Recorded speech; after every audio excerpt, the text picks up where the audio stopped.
నమస్కారం, media television కి స్వాగతం. ఇవాళ చెప్తున్నాడు, నాకు చాలా ఆశ్చర్యం వేసింది. మరి ఎట్లా చెప్పాలో నాకు అర్థం కావడంలా.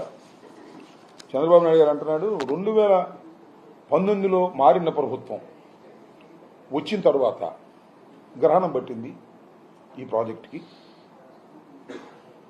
జగన్మోహన్ రెడ్డి గారు సర్వనాశనం చేసేశాడు.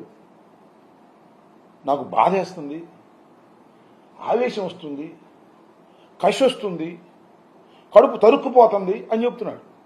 మహా అద్భుతమైన నటన. నాకు గుర్తొచ్చింది నిజంగా ఎన్టీ రామారావు గారు అన్న మాటలు, మా అల్లుడు నాకన్నా పెద్ద నటుడు అని అన్న మాటలు నాకు గుర్తొస్తున్నాయి. ఏది నాకు అర్థం కాలేదు. చంద్రబాబు నాయుడు గారు నేను మనవి చేస్తున్నా, నేను నటించటంలా, ఒక హృదయం ఉన్న మనిషిగా, హృదయం ఉన్నటువంటి ఒక పౌరుడిగా, ఒక బాధ్యత గల వ్యక్తిగా చెప్తున్నా. నేను జగన్మోహన్ రెడ్డి గారు ముఖ్యమంత్రి అయిన తరువాత 2019లో పోలవరం ప్రాజెక్టును శరవేగంగా నడిపించిన మాట వాస్తవం. పూర్తిగా లేదే అని అనొచ్చు. వాళ్ళు పూర్తి చేస్తామని 2018లో అనేక తప్పులు కమిట్ అయ్యారు.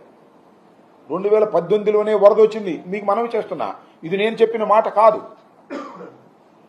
ప్యానల్ ఆఫ్ ఎక్స్పర్ట్స్, ఇద్దరు కెనడా నుంచి, ఇద్దరు యుఎస్ నుంచి, నలుగురు బృందం వచ్చారు. ఎప్పుడు జగన్మోహన్ రెడ్డి గారు పవర్ పోయిన తర్వాత, చంద్రబాబు నాయుడు గారు ముఖ్యమంత్రి అయిన తర్వాత వచ్చారు. వాళ్ళు టోటల్ ప్రాజెక్టుని పరిశీలన చేశారు.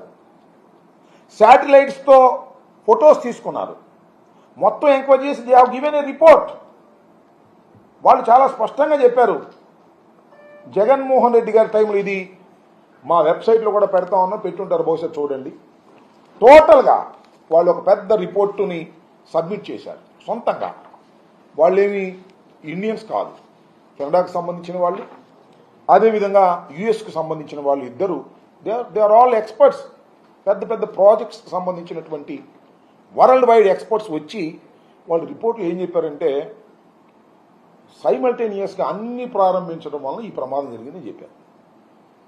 ఇందాక చెప్తున్నాడు చంద్రబాబు నాయుడు గారు, స్పిల్వే మేము కంప్లీట్ చేసాం, గేట్లు మేము కంప్లీట్ చేసాం, కాఫర్ డ్యామ్ మేము కాఫర్ డ్యాములు నిర్మించాం, డయాఫ్రమ్ వాల్ నిర్మించాం, స్పిల్ ఛానల్ చేసాం, పైలట్ ఛానల్ చేసాం. అన్నీ ఒట్టిది.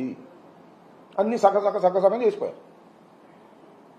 స్పిల్వే స్టార్ట్ చేశారు, గేట్లు పెట్టలా, ఒక లెవెల్కి పెట్టారు. ఒక లెవెల్కి పెట్టి ఒక పెద్ద రేకు పెట్టి భజన చేశారు. మీ అందరికీ తెలుసు. ఈ పక్కన డయాఫ్రమ్ వాళ్ళు వేసేశారు. 400 కోట్లు పైచులుగా, 460 ఎంతో వేసేశారు. అటు బిల్ పే చేశారు, కమిషన్ తీసేసుకున్నారు. అయిపోయింది.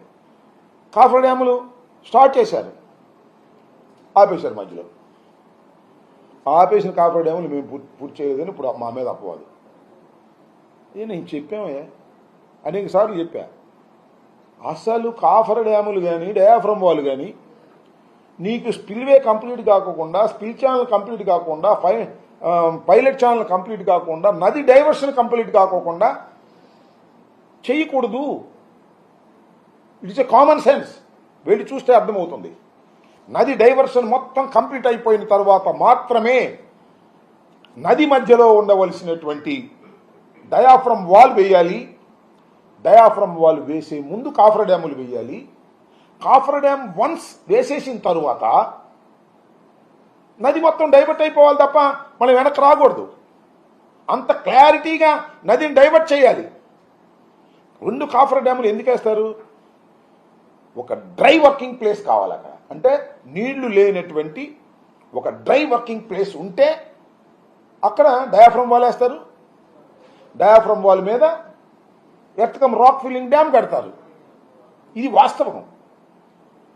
అది లేకోకుండా మొన్న చూశారుగా మీరు, రామానాయుడు ఇరిగేషన్ మంత్రిగా చెప్పాడు మొన్న. పాపం తెలియదు, బహుశా ఆయనకి అబద్ధం ఆడటం తెలియదు అనుకుంటా. చంద్రబాబు నాయుడు గారి దగ్గర పెద్ద శిక్షణ పొందినట్టు లేడు ఆయన అని చెప్పేశాడు. అన్నీ ఒకసారి బిగిన్ చేస్తే టైం కలిసి వద్దని బిగిన్ చేశామన్నాడు. టైం కలిసి రావడం కాదు, పంపు ముంచేశారు. టైం మొత్తం పోయింది. 6 సంవత్సరాలు వెనకపోయింది. స్పిల్ వే స్టార్ట్ చేసాం, స్పిల్ ఛానల్ స్టార్ట్ చేసాం, అదేది పైలట్ ఛానల్ స్టార్ట్ చేసాం, కాఫర్ డ్యాములు స్టార్ట్ చేసాం, డయాఫ్రమ్ వాల్ స్టార్ట్ చేసాం, అన్నీ కలిసి ఒకేసారి స్టార్ట్ చేసాం. దట్ ఇస్ ద ఫ్యాక్ట్ ఒప్పుకున్నాడు. అన్నీ కలిసి సైమల్టేనియస్గా ఒకేసారి స్టార్ట్ చేయటం అనేదే ఈ ప్రాజెక్టుకు పట్టిన శని. అదే చంద్రబాబు నాయుడు గారు, అదే ఆ రోజు ఉన్నటువంటి మంత్రి గారు ఉమామహేశ్వర్ గారు, వీళ్ళే ఆ రోజున శని పెట్టినట్టు పట్టారు. దాన్ని వాళ్ళు జగన్మోహన్ రెడ్డి గారిని అంటున్నాడు, శని పెట్టాడు, ఈ మనిషికి అసలు అవగాహన లేదు, ఈ మనిషికి అసలు ఏమీ తెలియదు అనేటువంటి మాట మాట్లాడుతాను. మనిషి మీద ఓ దుమారం లేపేస్తున్నాడు. జగన్మోహన్ రెడ్డి గారి మీద ఓ దుమారం లేపేసి ఈయనకేం తెలియదు, ఈయనకి అసలు దాని మీద అవగాహన లేదు. ఈయనకేముంది అవగాహన? నాకు అర్థం కాల. ఈయన అవగాహన ఉంటే ఈ పని చేస్తారా? ప్రతి సోమవారం పోలవరం ఏం చేసావు? ప్రతి సోమవారం పోలవరం వెళ్ళి ఇది నువ్వు చేసినటువంటి పని. ఇవాళ చాలా విపరీతంగా జగన్మోహన్ రెడ్డి గారి మీద విషం కక్కేటువంటి కార్యక్రమం చేస్తూ పోలవరం అనేది జగన్మోహన్ రెడ్డి గారే చెడగొట్టారనేటువంటి బ్రాండ్ వేయడానికి ప్రయత్నం చేస్తున్నాడు. చాలా దురదృష్టకరం. నేను చెప్తున్నా, నేనే కాదు, ప్యానల్ ఆఫ్ ఎక్స్పర్ట్స్ రిపోర్ట్ 1 ఇచ్చినటువంటి రిపోర్ట్లో కూడా చాలా స్పష్టంగా వాళ్ళేమి చంద్రబాబు నాయుడు గారు, జగన్మోహన్ రెడ్డి గారు నాలుగేం పేర్లు తెలియదు. జగన్మోహన్ రెడ్డి గారి టైంలో జరిగింది ఏంటి అనేది డేట్ల ప్రకారం రాశారు.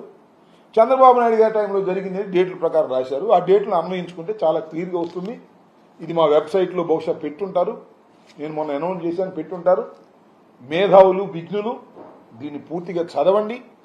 పోలవరం విషయంలో చంద్రబాబు నాయుడు గారు కమిషన్ల కోసం కక్కుర్తి పడటం వలన ప్రతి పని ఇందాక చెప్తున్నాడు, ఎన్నో వేల క్యూబిక్ మీటర్లు సిమెంట్ను ఒకేసారి వేసి గిన్నీస్ బుక్ రికార్డును సాధించాం మా టైంలో అని వేశారు. నిజమే, గిన్నీస్ బుక్ రికార్డు సాధించిన మాట నిజమే. కానీ దానిలో కమిషన్ల కోసం కక్కుర్తిపడి ప్రాజెక్టులు ఏముంది, కింద వేసేయటమే కదా, సిమెంట్ వేసి పారేశారు. సిమెంట్ కంకర కలిపేసి, మీకు అర్థమైంది, స్పిల్వే ఉంటుంది కదా, స్పిల్వే దూకుద్ది కదా వాటర్, దూకేటప్పుడు కింద వేసేటటువంటి ఒక పెద్ద స్ట్రక్చర్ నేల మీద. ఎందుకంటే ఇది పడ్డప్పుడు అది గుంట పడకుండా స్ట్రక్చర్ అంతే, అది పెద్ద కట్టడం ఏం కాదు, లారీలతో పోసేయటమే. స్పిల్వే కంప్లీట్ కాల, ఎగవలా, దానికి గేట్లు పెట్టలా, ఇది మాత్రం వేసేసారు. ఎందుకంటే తొందరగా బిల్ అయిపోద్ది, క్యూబిక్ మీటర్స్ ఇంత అని పెట్టేసి బిల్ చేసేసుకుని కేంద్ర ప్రభుత్వం తీసేసుకుని కమిషన్ తీసేసుకుని సరిపోద్ది.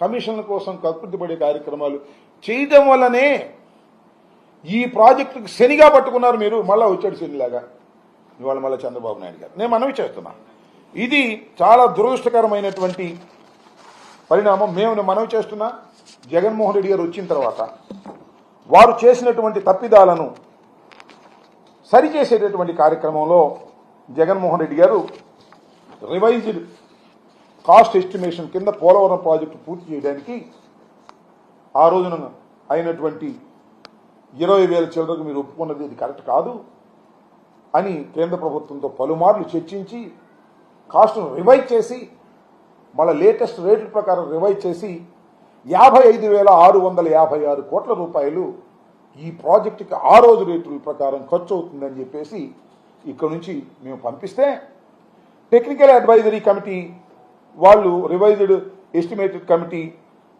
పోలవరం ప్రాజెక్టు ఖర్చుని వాళ్ళన్ని పరిశీలించి ఆ రివైజ్డ్ కాస్ట్ కమిటీ ఉంటుంది అక్కడ డిఫరెంట్ స్టేజెస్ ఇదంతా కూడా వాళ్ళు చర్చించుకుంటారు. కేంద్ర ప్రభుత్వం వారికి ఉన్నటువంటి రివైజ్డ్ కాస్ట్ ఎస్టిమేషన్ కమిటీ వాళ్ళు దాన్ని పరిశీలన చేసి ఈ ప్రాజెక్టు నిర్మాణానికి 47,725 కోట్లు ఖర్చు అవుతుందని వాళ్ళు ఒప్పుకున్నారు. మేము పంపించినప్పుడు జగన్మోహన్ రెడ్డి గారు ముఖ్యమంత్రిగా ఉన్నప్పుడు ఈ 55,656 కోట్ల రూపాయలు మేము ఖర్చు అవుతుందని ఇక్కడ నుంచి మనం పంపిస్తే రివైజ్డ్ కాస్ట్ని దాన్ని 47,755 కోట్లకి ఖర్చు అవుతుందని చెప్పేసి వాళ్ళు యాక్సెప్ట్ చేశారు. దీనిలో భాగంగా ఫస్ట్ స్టేజ్, ఇందాక నేను చెప్పినట్టు ఫస్ట్ స్టేజ్ 41.15 హైట్ వరకు నీళ్లు నిలపడానికి ఎంత ఖర్చు అవుతుంది అంటే ఫస్ట్ స్టేజ్కి 31,625 కోట్లు ఖర్చు అవుతాయని అన్నారు. 47,725 కోట్లలో ఫస్ట్ స్టేజ్కి అప్పుడున్న రేట్ల ప్రకారం, లేటెస్ట్ రేట్ల ప్రకారం 625 కోట్లు ఖర్చు అవుతాయి అని చెప్పారు. అయితే ఇక ఈ 31,625 దానిలో ఖర్చు పెట్టింది కాక మిగతా అన్ని కలిపి లెక్కేసి ఆ 12,157 కోట్ల రూపాయలు ఈ మొదటి దశకు ఇవ్వడానికి రివైజ్డ్ ఎస్టిమేషన్ కమిటీ యాక్సెప్ట్ చేసింది. దాన్ని కేబినెట్కు రావాలి, కేబినెట్కి వచ్చి ఆమోదం తెలపాలి. ఇది ఎప్పుడు సుమారుగా ఎన్నికలకు ముందే ఇదంతా అయిపోయింది. జూన్ జూలై మాసంలో కేబినెట్ మీటింగ్లు పెట్టాలి.